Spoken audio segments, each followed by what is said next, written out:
Salut tout le monde et bienvenue sur la chaîne Vélo Chinois, c'est Alex. Ça faisait très longtemps que j'avais pas fait de vidéo. Aujourd'hui, je vais vous raconter mon marathon en off en 2021.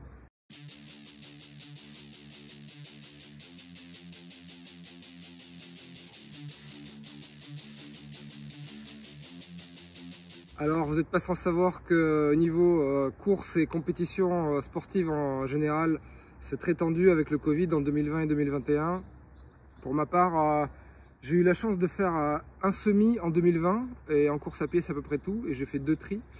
Et en 2021 du coup pas de course. J'avais un report du marathon de Montpellier de 2020. En 2021 je m'étais renseigné et j'avais vu qu'il devait le refaire le 21 mars. Bon, ça a été bête de ma part d'espérer que ça ait pu vraiment avoir lieu. Mais ils avaient fait aucune communication, enfin vraiment même pas une communication genre pas d'événement en 2021, rien. Donc je m'étais basé sur ça. Du coup je me suis dit je vais me préparer. Et en fait pour la petite histoire, au fur et à mesure je me suis planté, je pensais que c'était le 21 avril et pas le 21 mars. Donc voilà, je me suis dit je vais refaire une prépa marathon quand même. Et pour la prépa, j'ai choisi Strava qui ont introduit, je crois que c'est les nouvelles cette fonctionnalité, une fonctionnalité plan d'entraînement. Donc je me suis dit allez, je vais essayer cette fonctionnalité de Strava et bon qui du coup a le mérite d'exister. Mais pour l'instant, au moment où je l'ai essayé, il manquait quelques traductions. Je trouvais que l'intégration n'était pas très bien faite, genre ça redirige sur macmillan.com, il y a la moitié des trucs en anglais. Il te demande d'utiliser un calculateur d'allure alors que bon, il pourrait mettre un outil, c'est Strava quand même, ils connaissent toutes tes sorties donc ils devraient pouvoir un peu te donner tes allures. Je pense que c'est le minimum.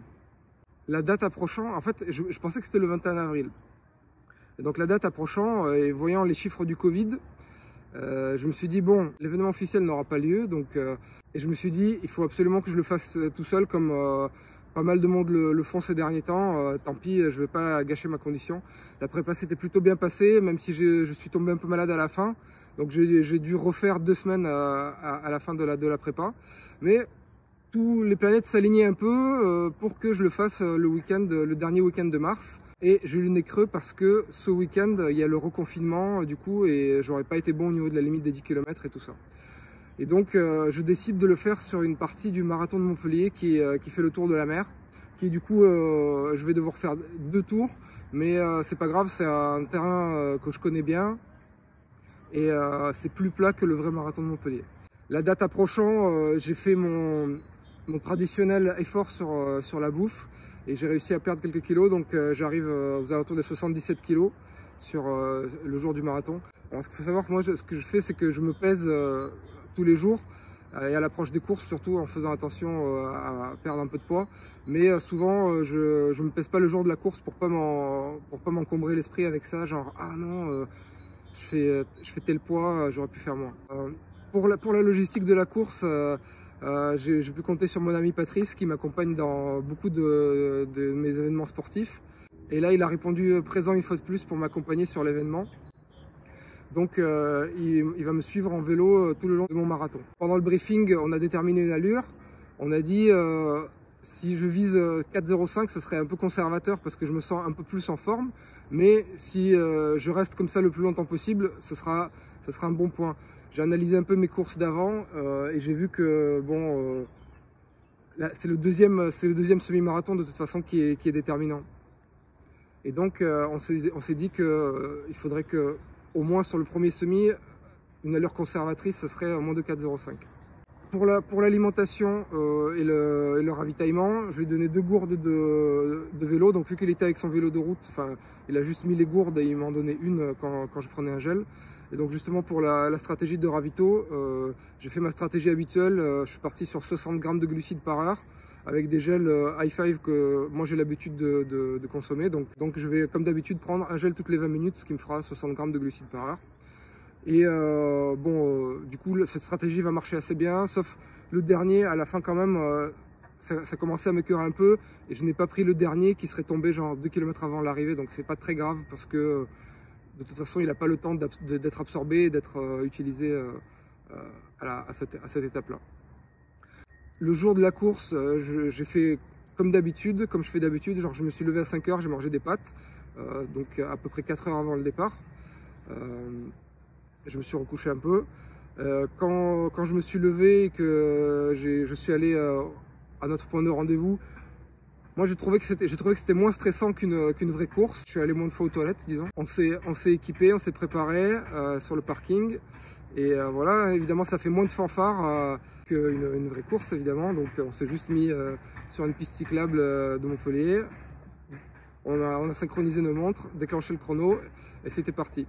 On est parti, le départ du coup se fait en ligne droite très très longue et en faux plat descendant, donc je déroulais, j'avais tendance à aller un peu vite, surtout que le départ est couvert d'arbres, donc je ne sais pas si ça vous l'a déjà fait, mais les arbres ça bloque le GPS, donc il n'était pas très réactif, donc je voyais 4,40, enfin des allures qui étaient pas vraiment les bonnes, et donc j'avais tendance à accélérer.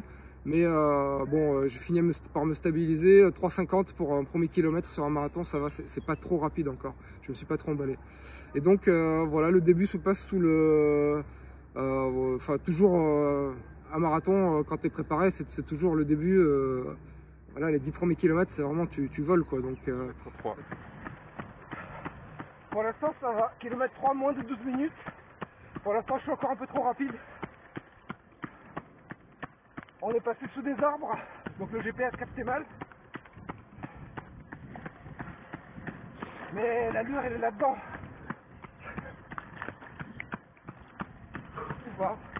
Il blague encore, ça va. Ah oui, c'est vrai, les blagues des 10 premiers kilomètres du marathon. J'avais des super sensations. Il faisait un temps parfait, pas de vent. Donc le départ se passe bien, un peu autour de 4 minutes au kilo. Donc Patrice n'arrêtait pas de me dire ralenti, ralenti. Moi je regardais ma montre au début, pareil pour me caler, tout ça.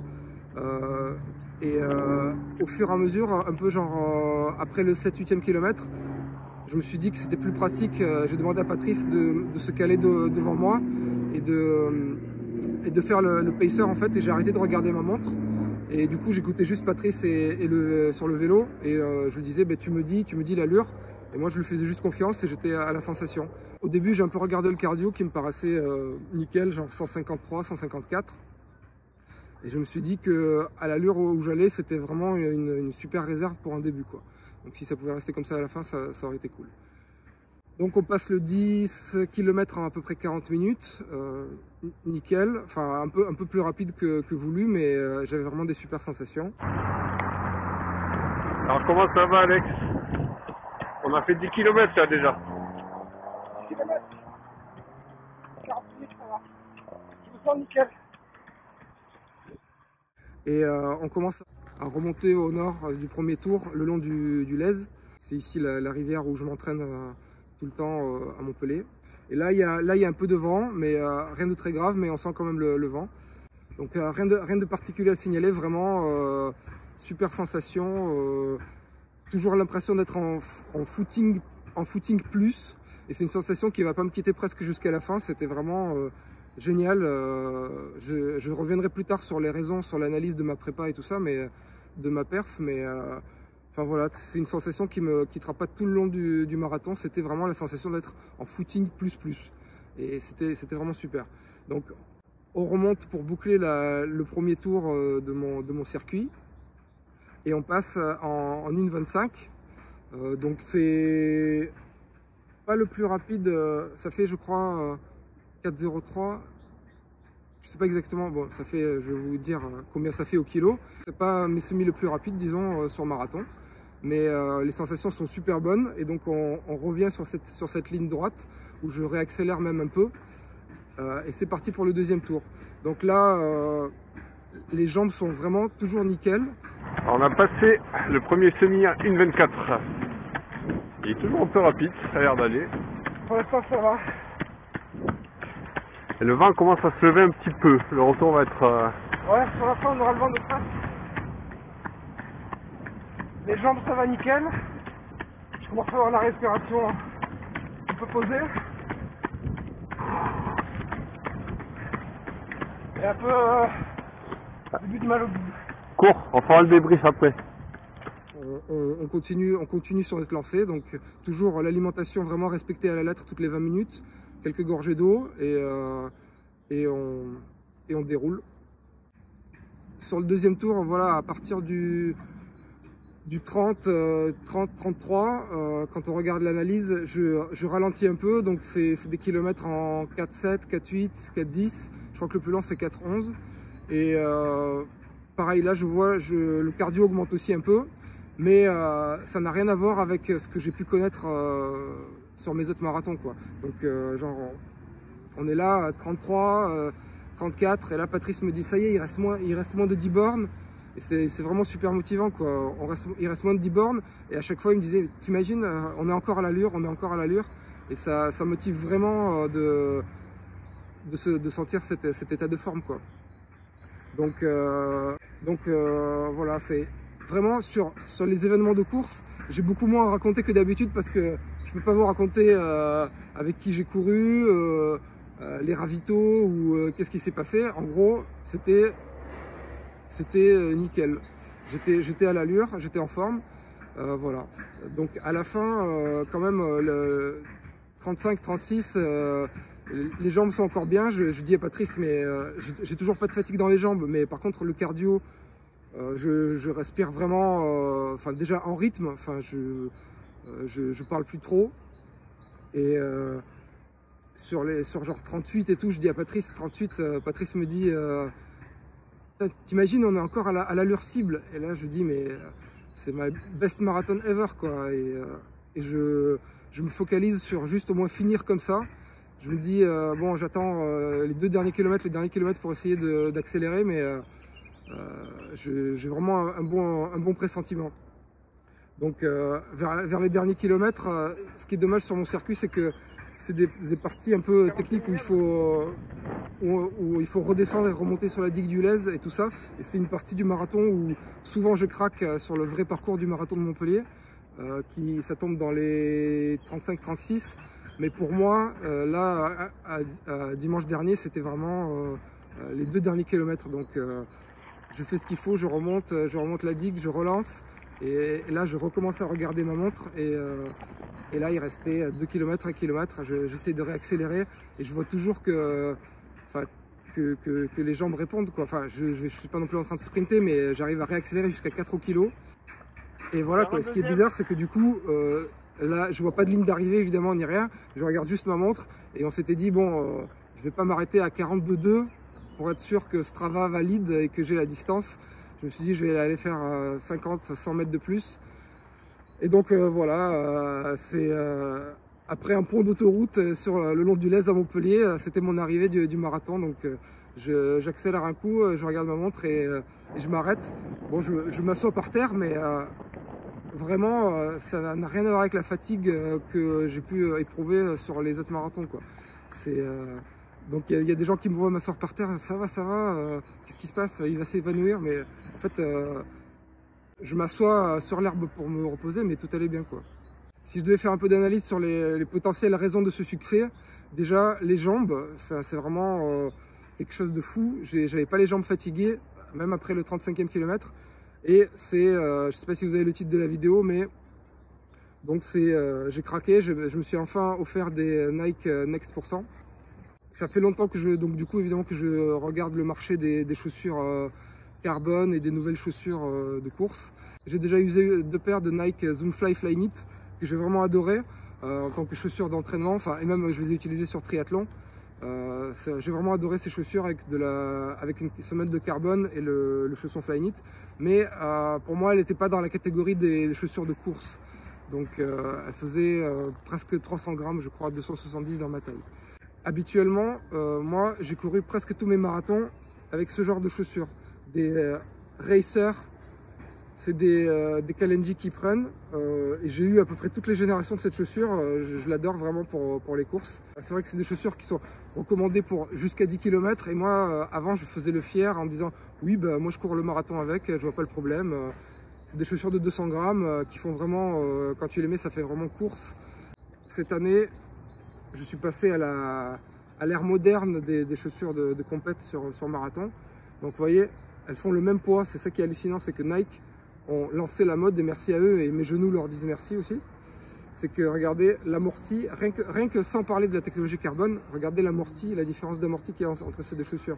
Ici on a 4 cm de mousse, et ça se ressent vraiment, du coup, j'ai vraiment eu cet effet de pas de fatigue sur le marathon. Je vous ai même fait une petite analyse là sur la comparaison de ces chaussures. Je vais vous le mettre ici dans la vidéo.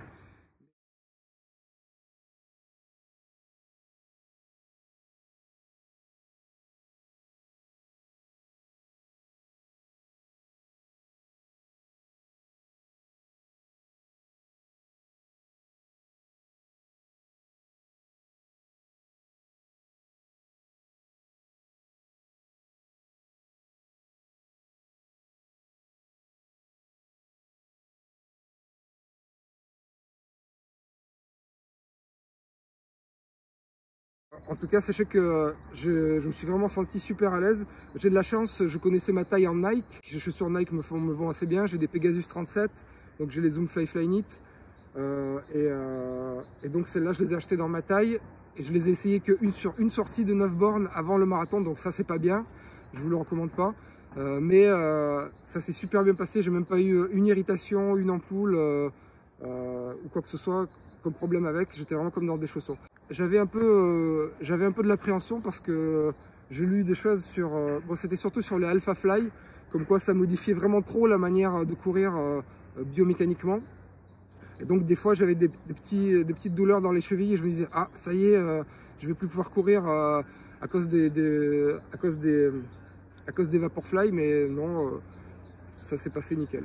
Donc voilà, le seul truc que j'ai à dire c'est que comme beaucoup de monde j'ai fait mon PR avec des Vaporfly Next % et que j'étais pas fatigué à la fin du marathon. Donc typiquement d'habitude j'ai très mal à la hanche et j'ai des alertes sur des crampes au niveau mollet à la fin d'un marathon.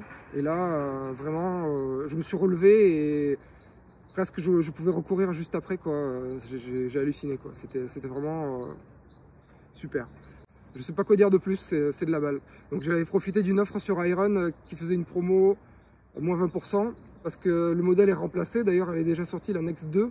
Et sachez que celle-là, elles étaient affichées à 275 € et c'était très difficile à trouver. Les promos ne s'appliquaient presque jamais dessus. Et les Next 2, du coup, sortent à 250 € de base. Voilà. Vous pouvez trouver des liens dans la description. Si vous voulez soutenir la chaîne, vous pouvez cliquer sur les liens affiliés dans la description pour vous acheter des chaussures de course. Donc voilà, donc ça c'est la partie technique de l'analyse de ma perf. Donc l'année dernière j'ai fait une prépa en 2020, mais qui n'a pas servi parce que j'ai pas osé. Enfin il y avait le confinement à 1 km, donc je voulais pas faire un marathon sur 1 km autour de chez moi. Et donc du coup je l'avais presque menée au bout la prépa, mais je n'avais rien fait. Et donc la seule comparaison que je peux avoir, c'est par rapport à 2019 où j'ai couru le marathon de Montpellier avec une prépa. Donc rétrospectivement, j'ai pas fait beaucoup de volume. Donc si je compare, je suis à peu près à 710 km le jour du marathon depuis le 1er janvier de l'année. Et en 2019, j'étais à 790 bornes, je crois, avant le marathon. Donc j'ai fait moins de volume. Le maximum que j'ai fait, c'est 88 bornes sur une semaine. Et sinon, ça tourne franchement, moins de 60 bornes, là, 70-60 bornes par semaine. Et avec la plus longue sortie qui fait 31 km. Donc, même moi, je me disais, je suis trop short sur les sorties longues, je fais pas assez de volume. Mais bon, c'est passé. La différence que je vois, c'est que avant, je faisais toutes mes prépas autour du lez, donc sur du plat. Et cette prépa-là, je l'ai faite en majorité autour de chez moi parce que c'était souvent en télétravail, enfin on était en condition de télétravail. Donc là, sur mon parcours d'entraînement, je ne sais pas combien il y a de D+, mais c'est vallonné. Je sais que ma boucle habituelle que j'ai fait beaucoup pendant mes sorties longues et mes entraînements, elle a du D+. Donc c'est un truc que j'avais lu qui était conseillé sur les prépas marathons. Et peut-être c'est quelque chose qui fait partie des facteurs qui ont fait que j'avais une meilleure prépa. Pareil, quand je regarde rétrospectivement, je ne sais plus pour quelle raison, mais en 2019, j'étais sur une base de 5 sorties par semaine et je le faisais lundi, mardi, mercredi, jeudi, vendredi d'affilée. Et je me laissais samedi, dimanche. Et je pense que rétrospectivement, c'est pas une bonne solution. Le corps n'a pas le temps de récupérer. Enfin, Je sais plus pourquoi j'avais fait ça, mais je pense pas que c'est très intelligent. Donc cette année, j'ai fait voilà, des jours de repos. J'ai mis de côté un peu le vélo et même le home trainer. Je faisais surtout je me suis focalisé sur la course à pied et je faisais un peu une séance ou deux de piscine par semaine. Donc vraiment focusé sur la course à pied. Peut-être aussi, et c'est pas à négliger, le pacing. C'est vrai que d'avoir quelqu'un qui te pace, c'est de ne pas stresser, de pas être dans une course, mine de rien. Voilà, j'étais dans mon sorte de breaking two personnel et merci à Patrice d'avoir bien voulu m'accompagner dans ce challenge. Donc évidemment, je pense que c'est différent d'une dynamique de course où tu peux te faire embarquer dans un groupe, prendre des mauvaises décisions, etc. Donc voilà, très content évidemment de ce résultat. Enfin, d'ailleurs, je ne l'ai même pas dit, donc je fais 2h51, soit 4,03 au kilo. C'est vraiment incroyable. Enfin, là, le 4 au kilo me paraît plus, sur marathon, ne me paraît plus inatteignable. C'est vraiment extraordinaire. Rétrospectivement, ceux qui me suivent, j'ai fait des projets Albi, etc. Enfin, quand ils pensent, enfin, c'était vraiment trop ambitieux, quoi. Genre, je visais 2h45.